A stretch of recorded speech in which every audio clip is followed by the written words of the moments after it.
اعوذ باللہ من الشیطان الرجیم بسم اللہ الرحمن الرحیم سورۃ الکوثر مکیۃ وہی 3 آیات۔ سورہ کوثر مکہ میں نازل ہوئی اور اس کی 3 آیتیں ہیں۔ انا اعطیناک الکوثر، بے شک ہم نے دی تجھ کو کوثر، فصلی لربک وانحر، سو نماز پڑھ اپنے رب کے آگے اور قربانی کر۔ ان شانئک هو الابتر، بے شک آپ کا دشمن ہی بے نسل اور بے نام و نشان ہوگا۔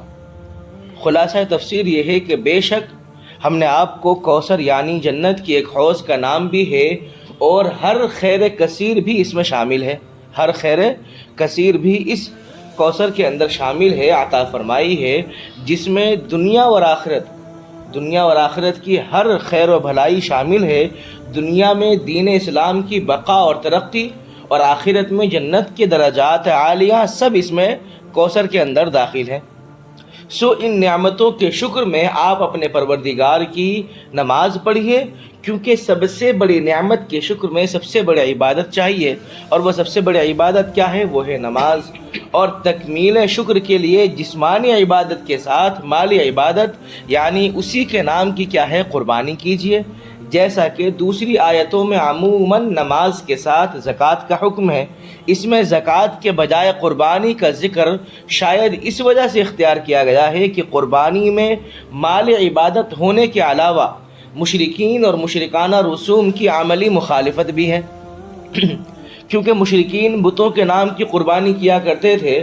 آخر حضرت صلی اللہ علیہ وسلم کے صاحبزادے قاسم کی بچپن ہی میں وفات پر بعض مشرکین نے جو یہ طعنہ دے رہے تھے کہ ان کی نسل آگے نہ چلے گی اور ان کے دین کا سلسلہ جلد ہی ختم ہو جائے گا، اس کے جواب میں آپ بفضلہ تعالی بے نام و نشان نہیں رہیں گے، بلکہ بالیقین آپ کا دشمن ہی کیا ہے؟ بے نام و نشان ہے۔ خواہ وہ ظاہری نسل اس دشمن کی چلے یا نہ چلے، لیکن دنیا میں اس کا ذکر خیر باقی نہیں رہے گا۔ کس کا؟ آپ کے دشمن کا، جو لوگ آپ کو طعنہ دے رہے ہیں۔ بخلاف کس کے؟ کہ آپ کے امت یعنی آپ کی امت اور آپ کی یاد نیک نامی، اور آپ کی یاد اور نیک نامی محبت و اعتقاد کے ساتھ ہمیشہ کیا ہے؟ دنیا کے اندر باقی رہے گی۔ یہ سب نعمتیں لفظ کوثر کے مفہوم میں داخل ہیں، لفظ کوثر کے مفہوم میں یہ ساری چیزیں داخل ہیں۔ اب شان نزول کیا ہے اس صورت کا؟ وہ یہ ہے کہ ابن ابی حاتم نے سدی سے اور امام بہقی نے دلائل نبوت میں حضرت محمد بن علی بن حسین رضی اللہ تعالیٰ عنہ سے نقل کیا ہے کہ جس شخص کو اولاد مذکور مر جائے، یعنی کہ اولاد نرینہ اس کی انتقال کر جائے، اس کو عرب میں ابتر کہا کرتے تھے۔ ابتر یعنی کہ مقطوع النسل، تمہاری نسل یہاں سے ختم ہو گئی، اب تمہاری نسل یہاں سے چلے گی نہیں، ہے نا، مقطوع النسل۔ جس وقت نبی کریم صلی اللہ علیہ وسلم کے صاحبزادے قاسم یا ابراہیم کا بچپن ہی میں انتقال ہو گیا، تو کفار مکہ آپ کو ابتر کہہ کر طعنہ دینے لگے۔ ایسا کہنے والوں میں عاص بن وائل کا نام خاص طور پر ذکر کیا جاتا ہے۔ اس کے سامنے جب رسول اللہ صلی اللہ علیہ وسلم کا ذکر کیا جاتا تو کہتا کہ ان کی بات چھوڑو، یہ فکر کرنے میں کیا ہے؟ ان کی بات چھوڑو، یہ کچھ فکر کرنے کی چیز نہیں ہے، کیونکہ وہ ابتر ہے یعنی مقطوع النسل ہے۔ جب ان کا انتقال ہو جائے گا تو ان کا کوئی نام لینے والا نہیں ہوگا۔ اس پر کیا ہے؟ یہ سورہ کوثر نازل ہوئی۔ اور بعض روایات میں ہے کہ کعب بن اشرف یہودی ایک مرتبہ مکہ مکرمہ آیا تو قریش مکہ اس کے پاس گئے اور کہا کہ آپ اس نوجوان کو نہیں دیکھتے جو کہتا ہے کہ وہ ہم سب سے دین کے اعتبار سے بہتر ہے، حالانکہ ہم حجاج کی خدمت کرنے والے ہیں اور بیت اللہ کی حفاظت کرنے والے ہیں۔ مکہ والے کہہ رہے ہیں ان سے، ہم حجاج کی خدمت کرنے والے ہیں، بیت اللہ کی حفاظت کرنے والے ہیں، اور لوگوں کو پانی پلانے والے ہیں۔ کعب نے یہ سن کر کہا کہ تہیں تم لوگ اس سے بہتر ہو۔ اس پر یہ صورت نازل ہوئی، یعنی کہ تم مکہ والے تم کس سے بہتر ہو؟ محمد سے بہتر ہو۔ خلاصہ کیا ہے کہ کفار مکہ جو رسول اللہ صلی اللہ علیہ وسلم کے بصری اولاد نہ رہنے کے سبب ابتر ہونے کا طعنہ دیتے تھے، ٹھیک ہے، یا دوسری وجوہ سے آپ کی شان میں گستاخی کرتے تھے، چونکہ ان کو تو صرف شان میں گستاخی کرنا مقصود تھا، ٹھیک ہے، کرتے رہتے تھے، ان کے جواب میں یہ کون سی صورت؟ سورہ کوثر نازل ہوئی ہے، جس میں کیا ہے؟ ان کو طعنوں کا جواب بھی دیا ہے کہ صرف اولاد نرینہ کے نہ رہنے سے آپ کو مقطوع النسل یا مقطوع الذکر کہنے والے حقائق سے بے خبر ہیں۔ وہ حقیقت کو نہیں جانتے نا، وہ تمام حقیقتوں سے بے خبر ہے، کیونکہ کیا ہے کہ آپ کی نسل نسبی بھی انشاءاللہ تعالی دنیا میں تا قیامت باقی رہے گی، یہ اللہ تعالیٰ اپنے نبی سے کہہ رہے ہیں، آپ کی نسل نسبی بھی انشاءاللہ تعالی دنیا میں تا قیامت باقی رہے گی، اگرچہ دختری اولاد سے ہو، یعنی اگرچہ لڑکی کی طرف سے ہی کیوں نہ ہو، لیکن باقی ضرور رہے گی۔ اور نسل معنوی میں یعنی ایمان، یعنی آپ پر ایمان لانے والے پر کیا ہے کہ مسلمان جو در حقیقت نبی کی اولاد معنوی ہوتے ہیں، ٹھیک ہے، وہ تو اس کی کثرت ایسی ہوگی کہ پچھلے تمام انبیاء علیہ السلام کی امتوں سے بھی بڑھ جائیں گی۔ اب اس میں کیا ہے، اس میں رسول اللہ صلی اللہ علیہ وسلم کا اللہ کے نزدیک مقبول ہونا اور مکرم و معظم ہونا بھی کیا ہے، مذکور ہے، جس سے کعب بن اشرف کے قول کی تردید ہوتی ہے، اس نے کہا نا کہ اس کی بات چھوڑو۔ یہ سب مضمون کیا ہے، سورت کی 3 آیت میں آیا ہے۔ اب ہم غور کرتے ہیں، انا اعطیناک الکوثر۔ امام بخاری رحمۃ اللہ علیہ نے حضرت ابن عباس رضی اللہ تعالی عنہ سے اس کی تفسیر میں روایت کیا ہے کہ انہوں نے فرمایا ہے کہ کوثر وہ خیر کثیر ہے جو اللہ تعالی نے آپ کو عطا فرمائی ہے، آپ صلی اللہ علیہ وسلم کو عطا فرمائی ہے۔ ابن عباس رضی اللہ تعالی عنہ کے خاص شاگرد سعید بن جبیر رحمۃ اللہ علیہ سے کسی نے کہا کہ بعض لوگ کہتے ہیں کہ کوثر جو ہے جنت کی ایک نہر کا نام ہے، تو سعید بن جبیر نے جواب دیا کہ ابن عباس رضی اللہ تعالی عنہ کا قول جو ہے اس کے منافی نہیں ہے، بلکہ کیا ہے کہ وہ نہر جنت جس کا نام کوثر ہے وہ بھی اس خیر کثیر میں شامل ہے۔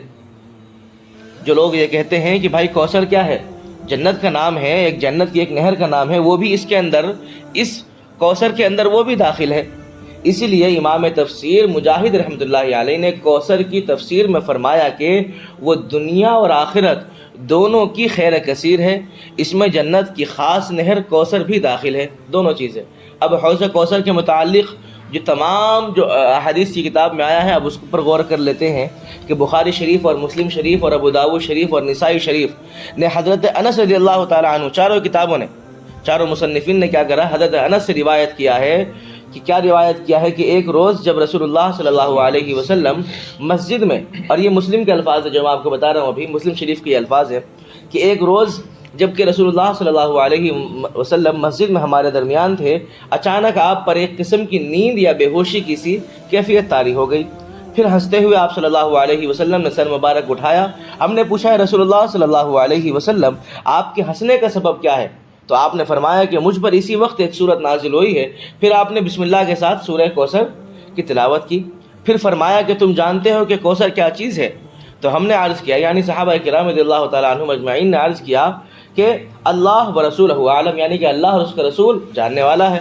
آپ نے فرمایا کہ یہ ایک نہر جنت ہے جس کا میرے رب نے مجھ سے وعدہ فرمایا ہے، جس میں خیر کثیر ہے، اور وہ حوض ہے جس پر میری امت قیامت کے روز پانی پینے کے لیے آئے گی، اور اس کے پانی کے برتن جو ہیں وہ آسمان کے ستاروں کی تعداد میں ہوں گے، یعنی کہ جس طریقے سے آسمان کے ستارے لاتعداد ہے، اس طریقے سے ان کے برتن بھی کیا ہے، اس کے اندر وہ لاتعداد ہوں گے۔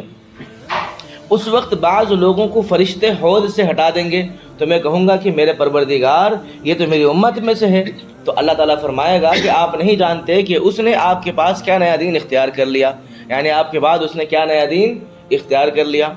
اور ابن کثیر رحمۃ اللہ علیہ نے اسی روایت کو مزید نقل کیا ہے اور کہا ہے کہ حوض کی صفت میں روایات احادیث میں آیا ہے کہ اس میں دو پرنالے ان کو کہا جاتا ہے کہ مطلب وہ چیز بنی ہوئی ہوتی ہے، اور جب بارش یا کوئی ایسی چیز ہوتی ہے نا تو پھر اس پر جو ہے نا وہ نہر کے جیسے پانی جاری ہو جاتا ہے اس کے اندر سے، اس کو پرنالے کہا جاتا ہے۔ 2 پرنالے آسمان سے گریں گے جو نہر کوثر کے پانی سے حوض کو بھر دیں گے، نہر کوثر کے پانی کو کیا ہے، حوض سے بھر دیں گے۔ اس کے برتن آسمان کے ستاروں کی تعداد میں ہوں گے، اس کے برتن جو اس میں پانی پینے والے امتی ہیں، اس کے برتن کتنے ہوں گے اس نہر کے اندر، آسمان کے ستاروں کی تعداد کے برابر۔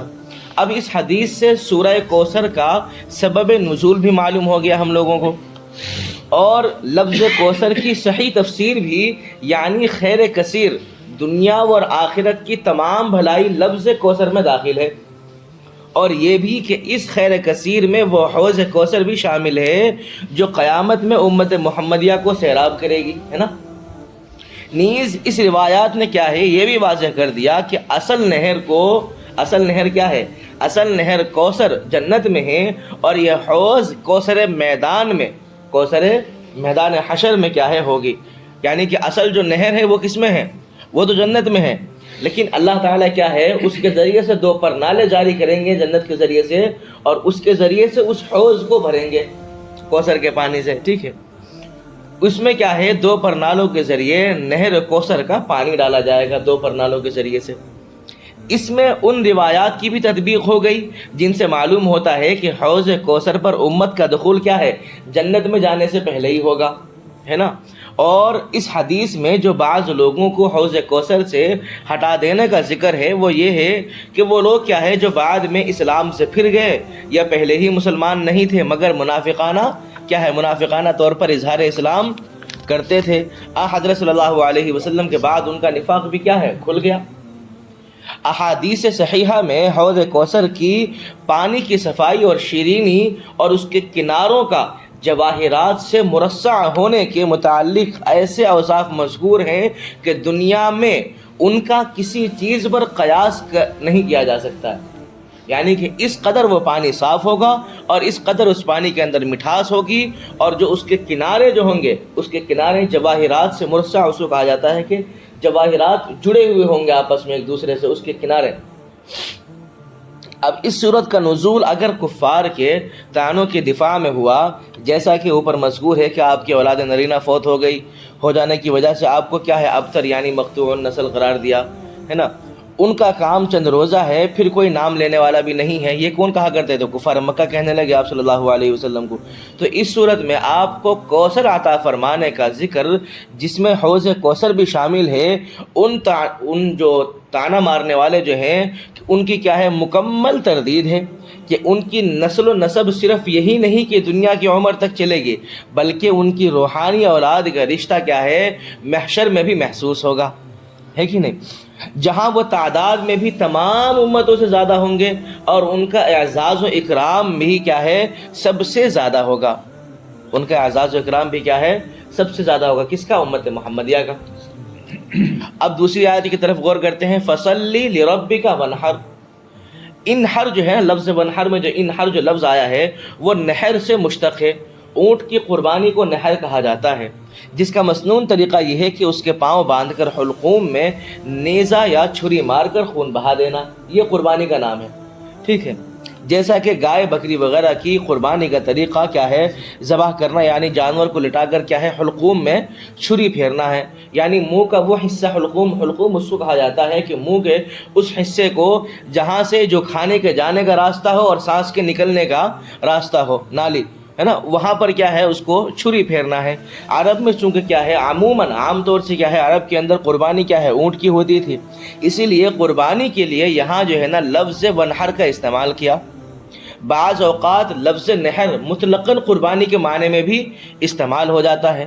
اس صورت کی پہلی آیت میں کفار کے زعم باطل کے خلاف، یعنی زعم باطل اس کا جو لفظی معنی اگر ہم کریں گے، اس کا جو لفظی ترجمہ کریں گے کہ کفار کا جو ایک وہم جو ایک بھرم تھا اس کے خلاف کیا ہے رسول اللہ صلی اللہ علیہ وسلم کو کوثر یعنی دنیا اور آخرت کی اور ہر خیر کی وہ بھی کیا ہے وہ خیر بھی کیا ہے کثیر مقدار میں زیادہ مقدار میں عطا فرمانے کی خوشخبری سنانے کے بعد اس کے شکر کے طور پر آپ کو دو چیزوں کی ہدایت کی گئی، ایک نماز، دوسرے قربانی۔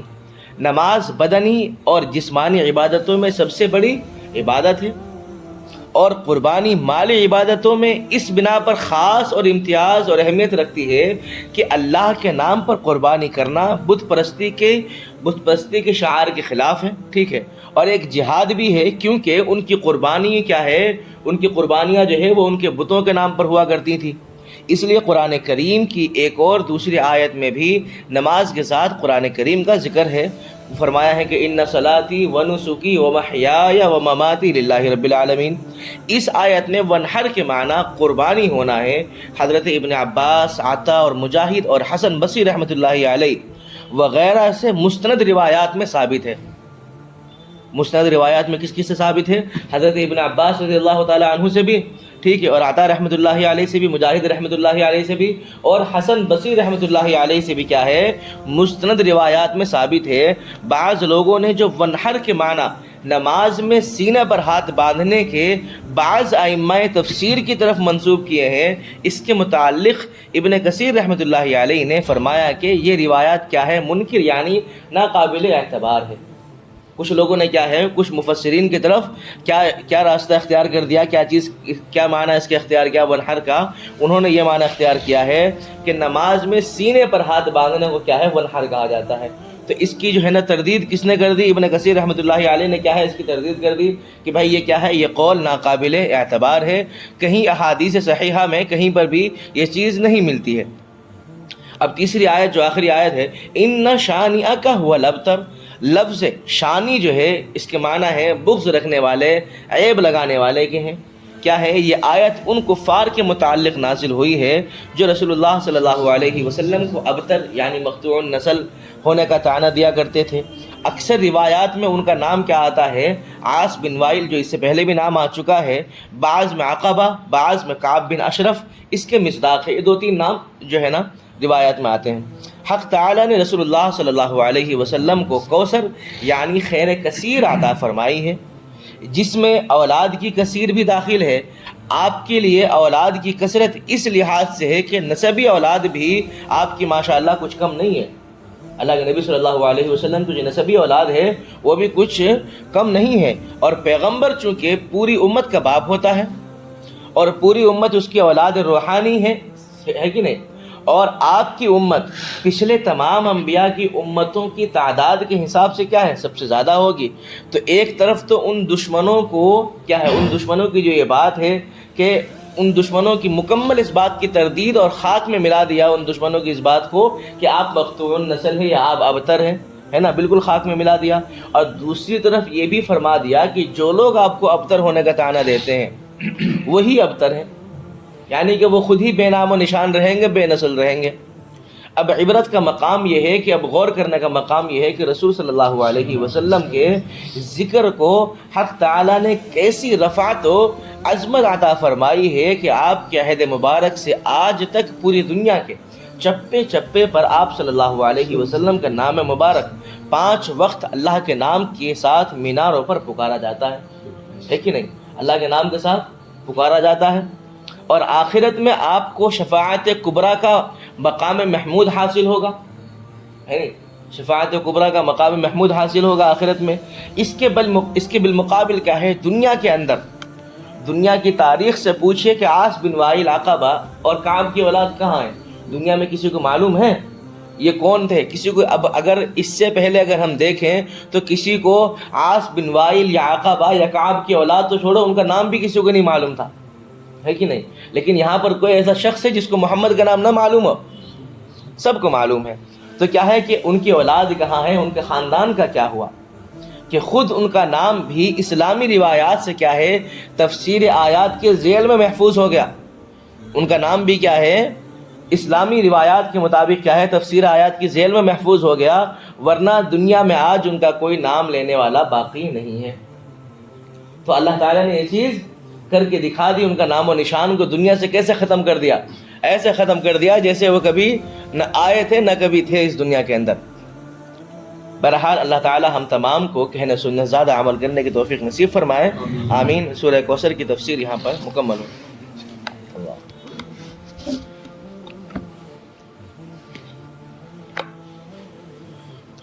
اللهم صل على سيدنا ونبينا وحبيبنا وشفيعنا ومولانا محمد وبارك وسلم عليه۔ ربنا ظلمنا أنفسنا وإن لم تغفر لنا وترحمنا لنكونن من الخاسرين۔ ربنا آتنا في الدنيا حسنة وفي الآخرة حسنة وقنا عذاب النار۔ یا اللہ یا رحمان یا رحیم، ہم تمام کے تمام گناہوں کو معاف فرما۔ یا اللہ ہم سب کے تمام خطاؤں کو درگزر فرما۔ یا غفور الرحیم، ہم سب کی یا اللہ تمام کے تمام عمل کو قبول فرما۔ یا غفور الرحیم، یا اللہ ہم نے ابھی قرآن کریم کی تفسیر سنی اور پڑھی ہے، پروردگار عالم رب دو جہان کریم اس پر ہمیں عمل کرنے کی توفیق نصیب فرما۔ یا غفور الرحیم، اس پر ہمیں عمل کرنے کی توفیق نصیب فرما۔